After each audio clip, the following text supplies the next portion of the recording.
everyone, it's Andy from Hobby Headquarters.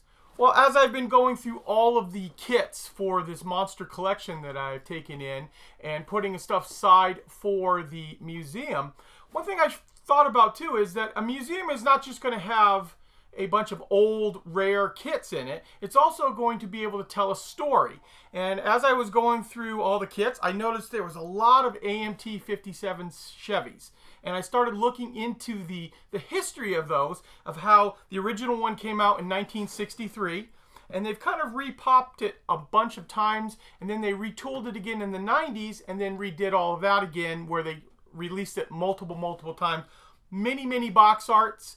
And I thought that's what I would do right now, is show you through the years. And that's why the name of this video is called 57 Years of AMT's 57 Chevy, because it came out in 63 and the last one came out in 2020. So it works out to 57 years. So we're just going to take a quick dive into all these and just show you the coolness that it was over the last 57 years. So let's get started.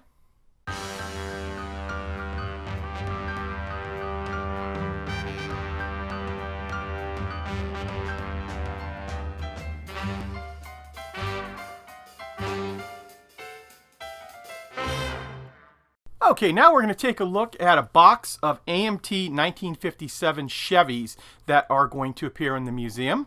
And none of these kits in here are particularly valuable or rare or anything like that. But what we're going to show with this is the number of times that a company, and in this case AMT, has taken a kit and reboxed it over the years and changed everything on the box art, but meanwhile the plastic is the same inside.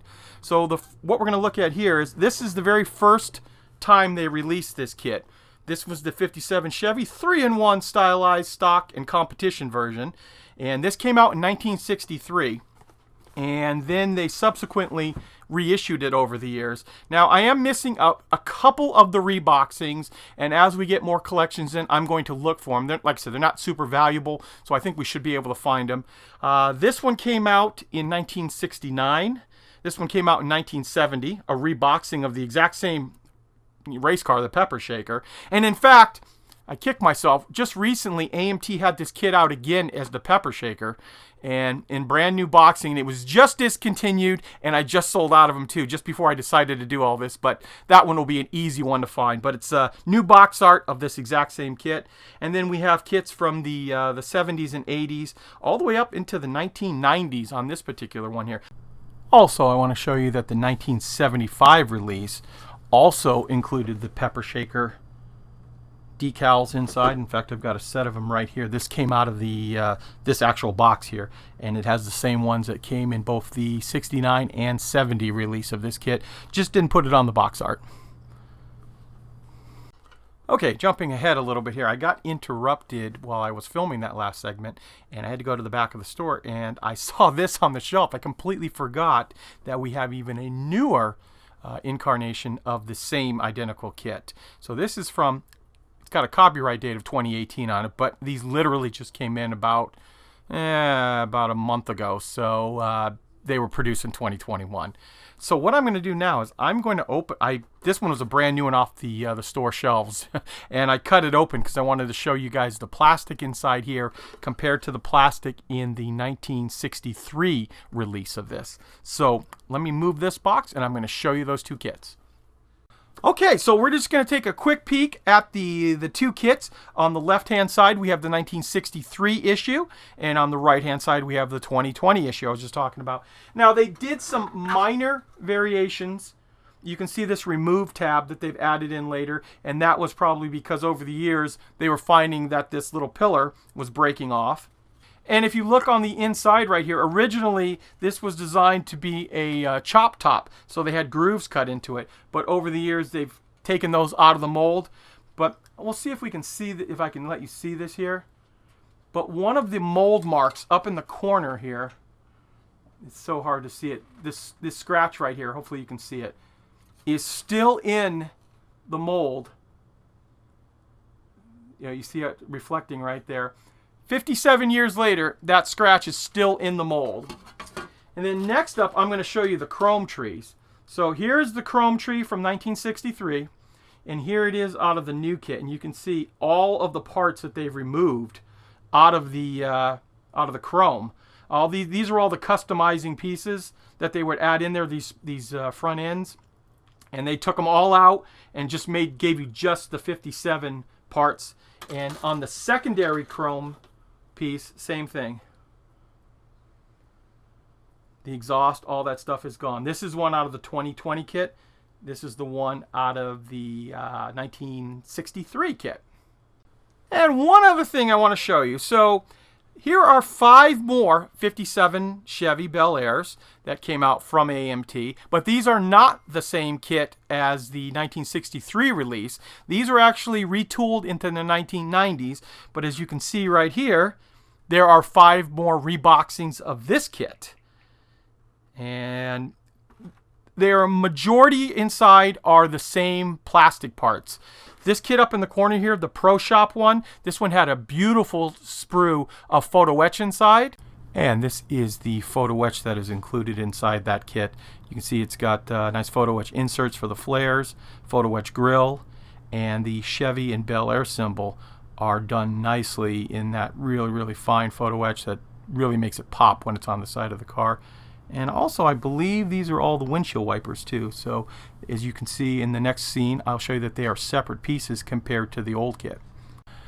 And here is a side-by-side comparison of the kit that was retooled in the 90s as well as the 1963 version. And before I even show you that, I pulled another one out of another box, and you can see how the pillar had broke here. And actually this pillar had broke as well.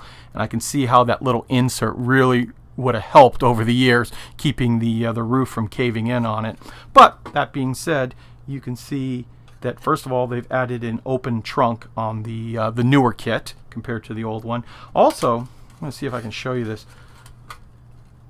Line them up down here. The new kit is slightly larger than the 1963 version of it here. It just looks a little bit bigger, and it's probably about 4 or 5 millimeters longer than the other one over there when you line up the 2 tails there. So obviously someone did some scaling and realized that it was a little out of scale in this particular one. And then there'll be certain other pieces like the windshield wipers, like we talked about, are separate, as well as the door handles. And it's funny, on this one right here they did not put the Bel Air symbol, but on this one they did, which if you're going to put the photo etch on, I'm assuming you're going to have to sand that piece off. And finally, we're going to take a look at the instructions, starting off with the 1963 release. The reason we're going to show this one is these are way more in-depth than all of the other ones that would come out over the years. And that is mainly because you could do the stylized stock or competition one. They have a little tips and tricks, so to speak. And we'll just kind of show you those quickly. Here's building the engine, the interior to the body, how that goes together. And then this is the kind of the cool part right here. Then they're going to start to explain to you how the different ways you could modify this. Because remember, the 63 one here had all those extra grills from like, I think one of them was a 49 Mercury. Just other types of car grills in there that you could put on there. And they talk about putting like putty in here and then sanding it, fairing it in, and then painting it to get rid of the lines. I'd really be anxious to see how that turned out for a lot of young kids in the mid-60s. And then of course it breaks down some stylizing components, stock. And then, oh, remember I was talking about too those chop lines. So this is how you would do it. You could chop this portion of it out, but you needed to cut the middle out of it here, and that was because the roof became too large if you didn't chop it. So that's why those lines were put in there, and then you had to putty it all back together, sand it, and then of course paint it.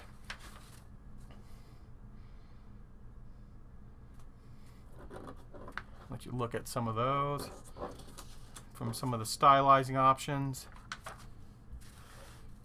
Oh, and then custom hints by George Barris. And actually, while I'm talking to you guys, I just noticed that. Remember I said all the other ones were the pepper shaker. This original 63 version actually has the salt shaker on it. Didn't notice that until just now. It's kind of interesting. And lastly, this is the instructions for all of the other kits that came out afterwards. So they're basically one big page, just showing you, here's the stock, the chassis, all that stuff. And custom and the drag race one. So they kind of kept true to the other things, but they didn't go in depth for the average builder.